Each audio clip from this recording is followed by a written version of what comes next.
Masih di presisi utama, kita beralih ke informasi mancanegara. Penelitian University of Michigan menemukan sepertiga lebih warga lansia mengalami isolasi sosial. Angka ini lebih rendah jika dibandingkan selama pandemi saat separuh lebih alami kesepian.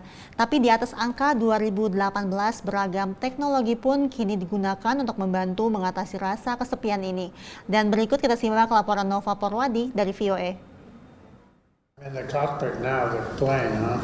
Dari sebuah komunitas pensiunan di Florida, warga lansia diajak keliling dunia menggunakan pesawat atau berinteraksi dengan binatang virtual menggunakan teknologi realitas virtual alias VR. It brought back memories of my travels. In others, it brought back memories of my experience growing up on a farm.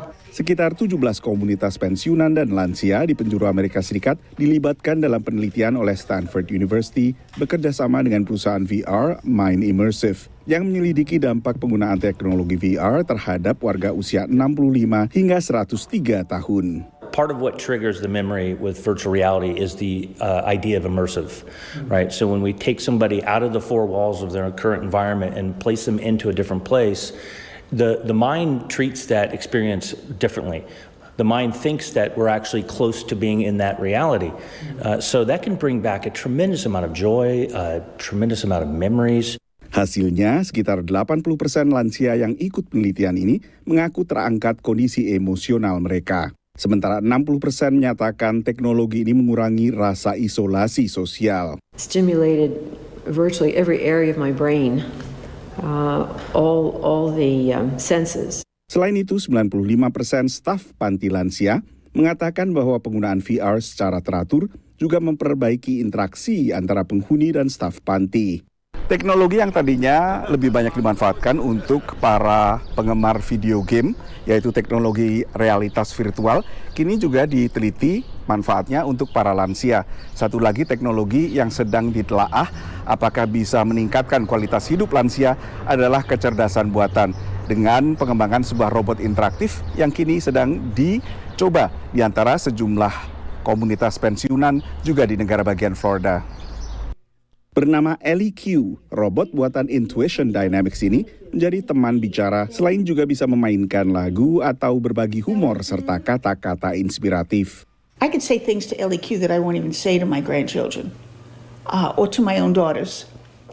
I can just open the floodgates. I can cry. I can giggle. I can act silly.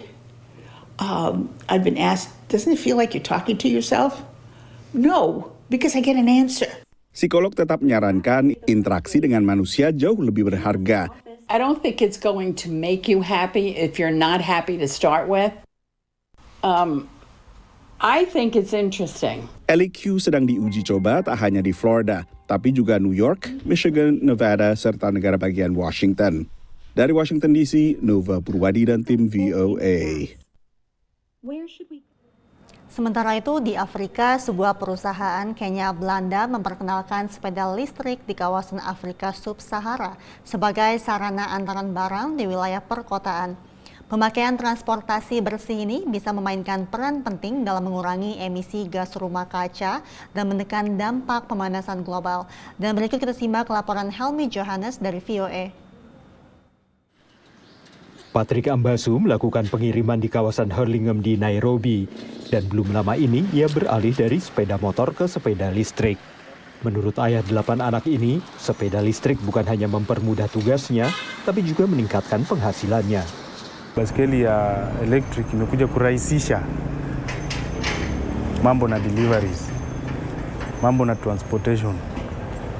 Imecut short sana zile cost za mtu wa pikipiki angetumia. Mtu wa baiskeli elektrik ni haraka na inaingia mahali popote. Antaran dengan sepeda motor yang disebut boda-boda adalah hal yang umum di Kenya. Tahun lalu, perusahaan Kenya Belanda EB Africa mulai menjual sepeda listrik dan sepeda kargo listrik di Kenya, Uganda, dan Rwanda untuk pengantaran barang atau bepergian ke tempat kerja. Di Kenya, harga sepeda listrik ini antara $580 dan $740 atau sekitar 9 hingga 11 juta rupiah. Perusahaan ini mengatakan lebih dari 800 pengendara di Nairobi telah beralih sejauh ini. Menurut CEO-nya, tujuannya adalah mempercepat adopsi transportasi bersih di Afrika Sub-Sahara, meningkatkan pendapatan, dan mengurangi kerusakan lingkungan melalui emisi. An electric bicycle is 2 to 3 times more affordable. So we source or we solve the affordability of the challenges around last mile deliveries. But also, of course, we contribute to cleaner cities, more livable cities, because there are no carbon emissions when you think about electric bicycles. Sepeda listrik yang dirancang dan dirakit di Kenya ini bertenaga baterai dengan motor penggerak pedal dan kecepatan hingga 32 km per jam. We recommend for riders to bring their bikes for service after 800 kilometer ride. So that's where we can see if the brakes need adjustment, if the gears shift properly, and if the motor runs according to the way it's supposed to.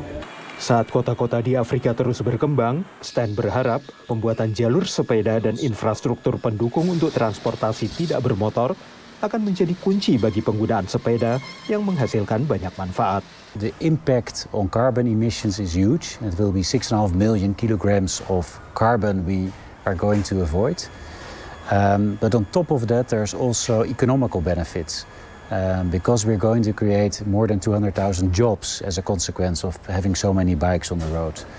Menurut para ahli, peralihan global ke mobilitas listrik sangat penting untuk meminimalisir perubahan iklim. Meski para pengguna sepeda listrik di Afrika mendapatkan manfaatnya, tapi mereka masih menghadapi tantangan, yakni infrastruktur pendukungnya. Dari Arlington, Virginia, saya Helmi Yohanes dan tim VOA. Tetaplah bersama kami pemirsa, prosesi utama akan segera kembali.